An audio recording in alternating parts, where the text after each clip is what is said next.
Gipadaprin sa Department of Agriculture ang kabalaka sa mga konsumidor nga magnihit ang supply sa karneng baboy sa Kapaskuhan. Si Nico Sereno sa report. Sa Mandaue City Public Market, nabantayan sa Market Authority sa Dakbayan ang pagsaka sa presyo sa karne sa umaabot nga Kapaskuhan. Gani na panglantawan ni Edgar Seno sa Market Authority nga musaka ngadto sa 30% ang presyo sa karne sa pagka-Disyembre na.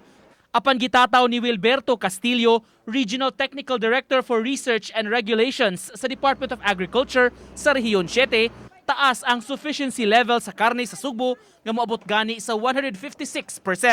Sa pagkakaron, nagduwa lang ang presyo gikan sa 220 pesos ngadto sa 280 pesos matag kilo depende sa klase sa karneng baboy.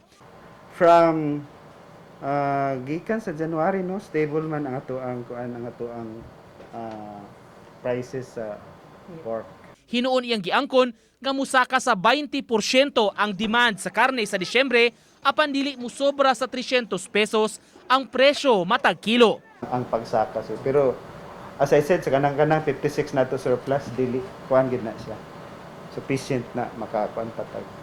Gipahibaw sab ni Kian Ibarra, hepe sa Admin and Finance Division, nga nakapadala ang Sugbo og 3,000 ngadto sa 5,000 ka mga buhing baboy sa kauluhan sukad Abril hangtod Hunyo dihang grabe kaayo ang pagsaka sa panginahanglan. Samtang sa monitoring na bantayan ni Petronila Corpus, hepe sa Agribusiness and Marketing Assistance Division, nga stable ra o nagpabilin ra ang presyo sa ubang karne sama sa baka, manok ug ubang poultry products. Uban ni Philip Patricio ug Rod Prado, Nico Sereno, Balitang Bisdak.